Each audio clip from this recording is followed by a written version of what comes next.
In this video, we will define the initial settings after printhead replacement. During this process, please connect your computer to GTXpro via a USB or network cable. First, open the GTXpro maintenance tool located in the Start menu on Windows or the Applications folder on Mac OS. The GTXpro maintenance tool menu will appear on screen. Select your printer and then select Initial Settings after head replacement. Click Next afterwards. On the following screen, select either printhead and press Next.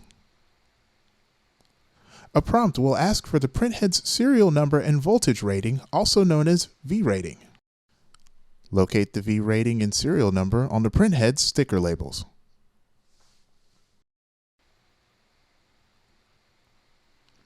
Enter the exact serial number and V rating into each window and press Next.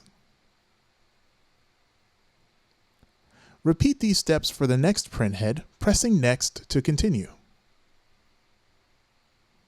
When finished, all initial settings will return as completed.